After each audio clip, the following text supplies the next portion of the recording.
kata Rasulullah SAW, juga punya kesempatan yang sama di mana Allah juga berselawat kepadanya.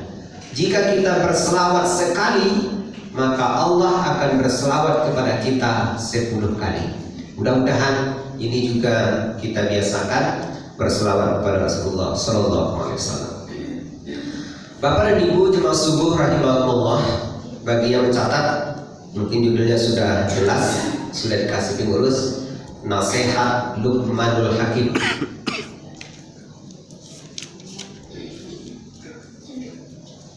Nama Ustaz sudah tahu kan? Yang nyata belum. Nama Ustaz Syarassapti, Syarassapti. Syarassapti.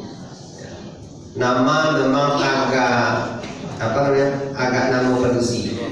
Jadi ketika kuliah pertama bersebut dosen itu jarang mencari laki-laki dosen, Pak.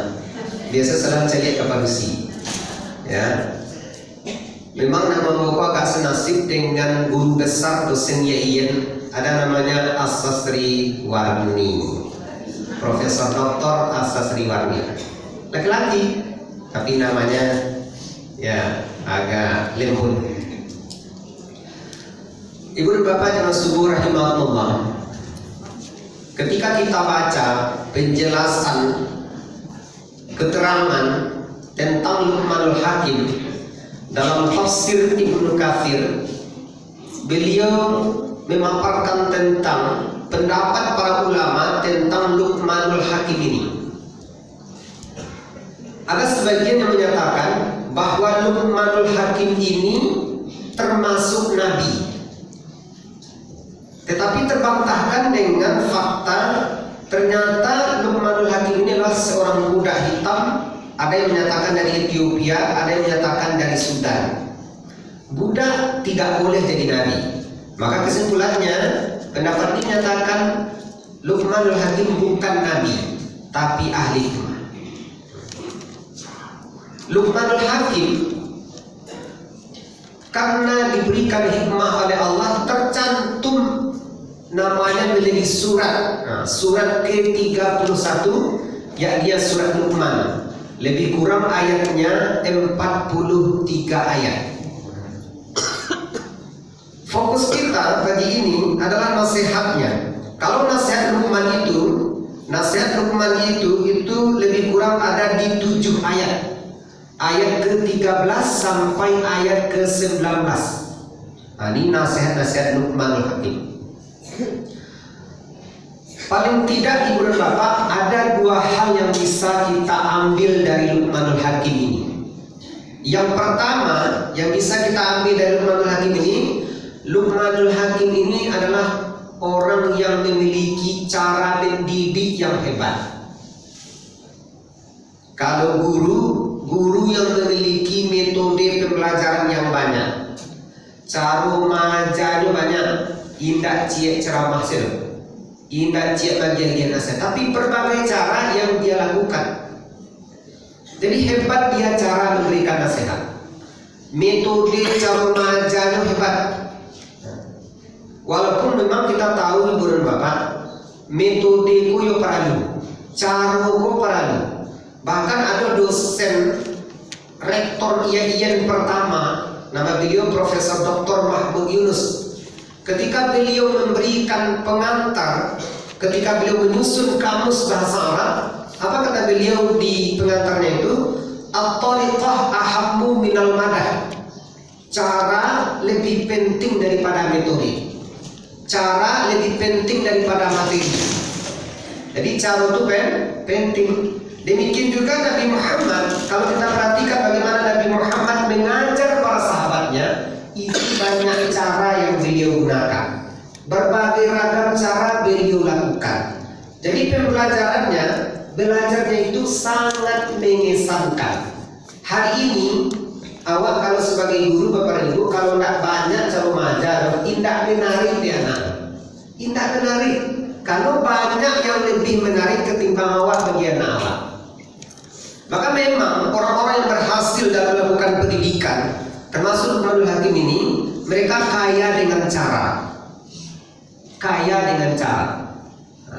Salah satunya yang populer itu ibu dan bapak, ketika dia memberikan nasihat kepada anaknya dengan cara praktek langsung. Apa praktek langsung? Suatu ketika dia pengen mengajarkan hikmah kepada anaknya. Anaknya itu kalau kita baca dalam tafsir namanya Faran namanya. Nama anaknya itu Faran. Praktek langsung. Suatu ketika anaknya diajak, wahai anakku, mari kita dengarkan komentar orang. Apa yang akan dikomentari orang tentang kita. Maka beliau berjalan, akan melewati beberapa kelompok orang. Beliau membawa keledai. Kalau keledai ini lebih kecil dari kuda. Kemudian mereka pertama disuruhnya lah anaknya ini naik ke keledai itu. Kemudian Luqmanul Hakim menggiringnya, nyogiringnya di Luqmanul Hakim. Kemudian ketika melewati sekelompok orang, orang berkomentar, iku anaknya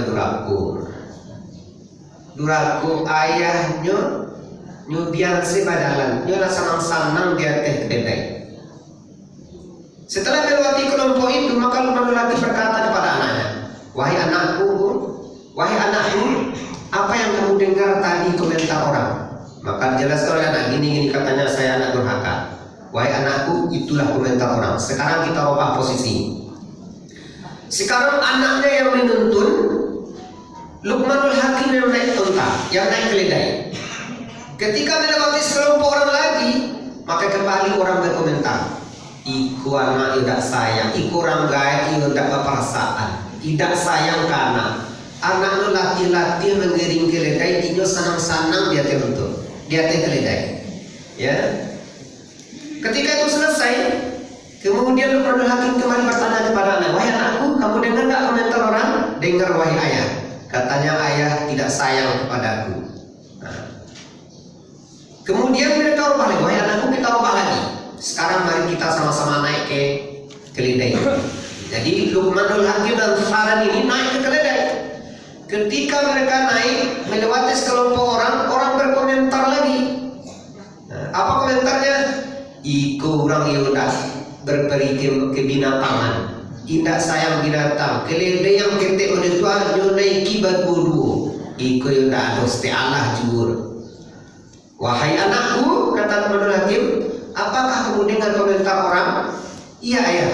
Katanya kita orang yang tidak punya perasaan kepada binatang, tidak sayang kepada binatang. Kalau begitu mari kita ubah. Kita sama-sama berjalan.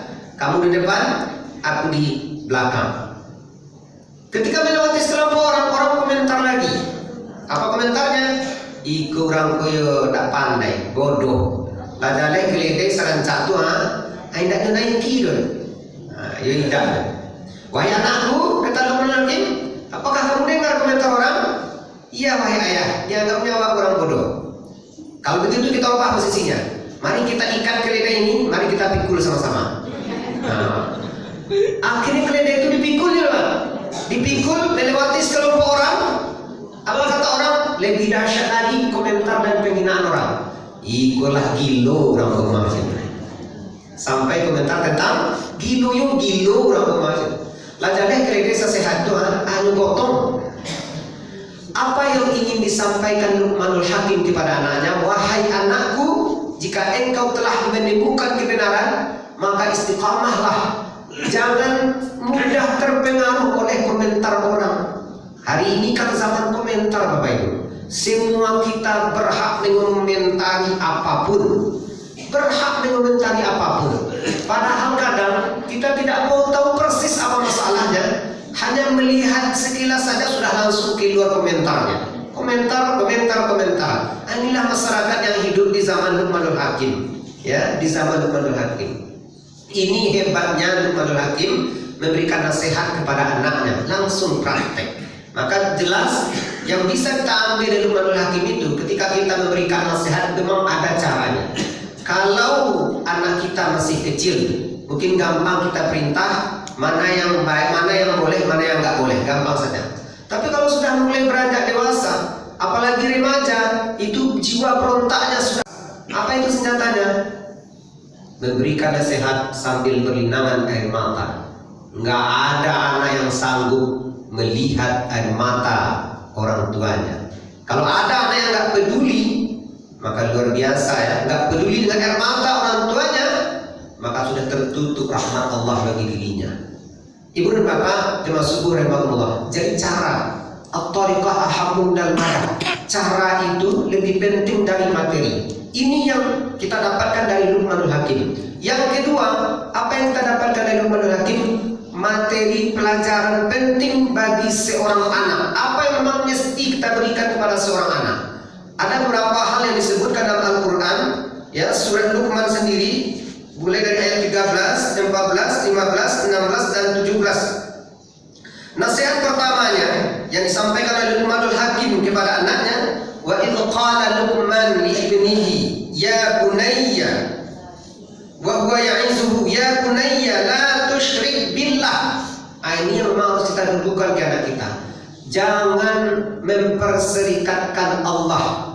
Inna syirka la zulmun azim. Syirik itu kezaliman yang besar, menganiaya dirinya sendiri. Jadi orang yang syirik mempersyarikatkan Allah, percaya kepada selain Allah, mempercayai kekuatan di luar kekuatan yang diberikan oleh Allah, maka sebenarnya dia telah menganiaya dirinya sendiri. Dirinya sendiri yang akan rugi. Allah tak akan pernah rugi, tapi dirinya akan rugi. Dia tidak akan kuat, dia akan terombang-ambing dalam kehidupan, dia tidak akan kuat.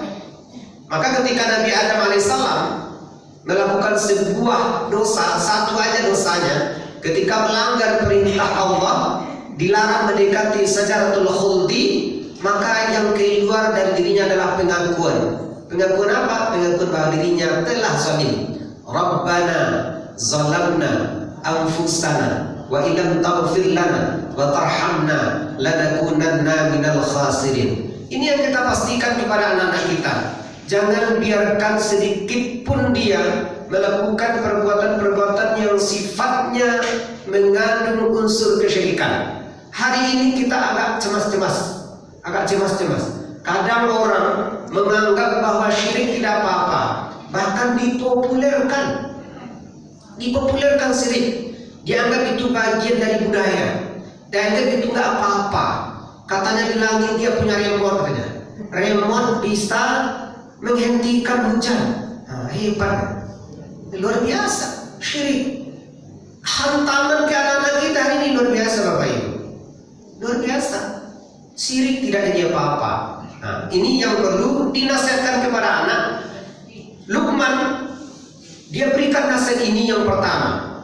Tidak boleh syirik kepada Allah. Itu sebuah kezaliman, bukan sebuah kebudayaan.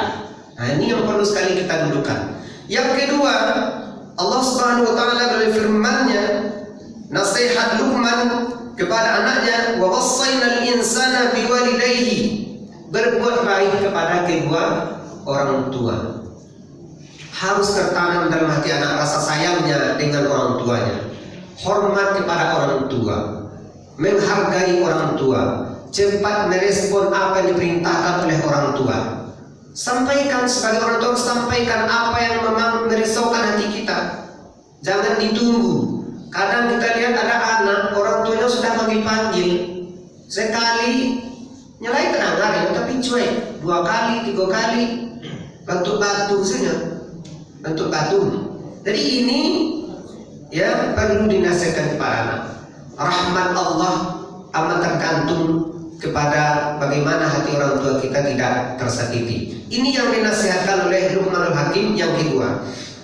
Kemudian yang ketiga, Luqmanul Hakim memberikan nasihat kepada anaknya, ya, diberikan nasihat kepada anaknya bahwa sesungguhnya apapun yang kita lakukan kebaikan, walaupun seberzarah, sekecil apapun, tidak akan pernah luput dari hisab Allah Subhanahu wa taala. Akan dihisab oleh Allah Subhanahu wa taala. Maka hati-hati dalam hidup, jangan sampai melakukan perbuatan-perbuatan dosa yang disengaja, apalagi bangga melakukan perbuatan dosa. Kemudian selanjutnya yang dinasihatkan oleh Luqmanul Hakim kepada anaknya, ya bunayya aqimis shalah wa'mur bil ma'ruf wanha 'anil munkar. Ternyata Luqmanul Hakim juga memberikan nasihat kepada anaknya untuk mendirikan salat. Mendirikan salat. Jangan pernah biarkan anak kita tidak salat. Walaupun mungkin dalam proses pendidikan bertahap. Contohnya pagi. Ini kan pagi perjuangan berat nih. Pagi anak memang mesti salat. Yang paling baik itu memang salat tepat waktu. Tapi kalau tidak bisa dia tepat waktu, kapan dia bangun, maka langkah pertamanya mesti disuruh salat. Mesti disuruh salat. Karena bahaya. Kata Nabi, bala syaitan fi uzunaihi. Siapa yang tidak salat subuh, maka syaitan mengencingi telinganya. Artinya apa? Telinga anak kita yang gak salat itu jadi WC setan. Wajar saja ketika diberikan nasihat, wejangan, tidak masuk ke hatinya. Kenapa? Karena telinganya tersumbat. Tersumbat ya apa? Tersumbat deh setan. Ya, dikencing setan. Kalau gak bau lah kencing setan apa bayu. Ya, tidak tahu dia mendake karena nawa yang tidak salat subuh. Sampaikan juga motivasi-motivasi kepada anak kita tentang salat. Apa motivasinya? Awwalu ma yuhasabu biyaumil qiyamah. Amal pertama yang akan dihisab di hari kiamat adalah salat. Ketika salat kita baik, maka dianggap baik amal ibadah yang lainnya. Ketika buruk salat kita dipreteli satu persatu kebiasaan kita. Sampaikan seperti itu. Sampai juga keutamaan-keutamaan. Man salat isya fi jama'atin fakannama salatu nisful lail. Siapa yang salat isya berjamaah, seolah-olah dia telah salat setengah malam. Artinya apa? Mulai jam 6 senja sampai jam 12 malam, bagi orang yang salat isya berjamaah, seolah-olah kerjanya hanya ruku, sujud, ruku, sujud, ruku, sujud. Sampaikan ini ke anak kita sebagai motivasi. Kemudian sampaikan juga man salat subuh fi jama'atin fakannama salatul laila kulluh. Siapa yang salat subuh berjamaah, seolah-olah dia telah salat sepanjang malam. Artinya apa? Mulai jam 6 senja sampai jam 6 pagi, orang yang salat subuh berjamaah dianggap kerjanya hanya ruku, sujud, ruku, sujud, ruku, sujud, walaupun lalunya bakaruh, tapi salat subuh berjamaah. Sampaikan juga nasihat yang disampaikan oleh Aisyah radhiyallahu anhu, raka'atul fajr khairun minad dunya wa ma fiha. 2 rakaat sebelum subuh lebih berharga daripada dunia dan segala isinya. Ini perlu kita nasihatkan setiap saat, setiap waktu, sebagaimana Luqmanul Hakim memberikan nasihatnya kepada anaknya. Kita juga sering sampaikan ke anak-anak, wahai anak-anakku, biasanya saya di sekolah, kamu di sekolah Bapak Ibu membuat analogi kepada anak-anak. Kamu sampaikan, Ananda, kamu kenal nggak orang buta? Kenal Pak?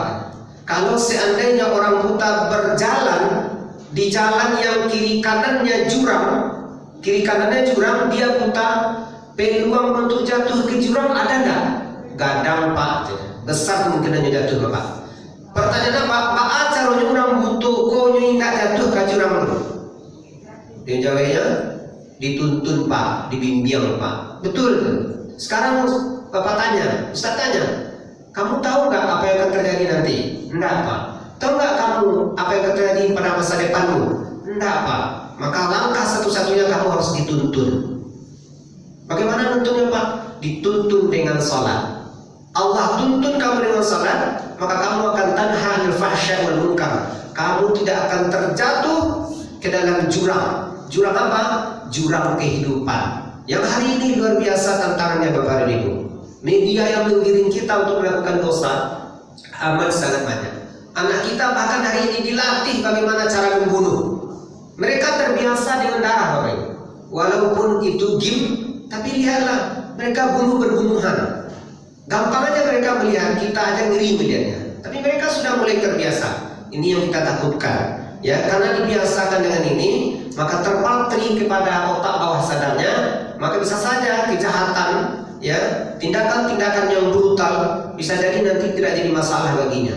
Inilah diantara nasihat Luqmanul Hakim yang diberikan kepada anaknya. Kemudian yang terakhir di ayat ke-18, Luqmanul Hakim juga memberikan nasihat supaya tidak berlaku sombong. Tidak boleh sombong. Tidak sombong dalam hidup, ya.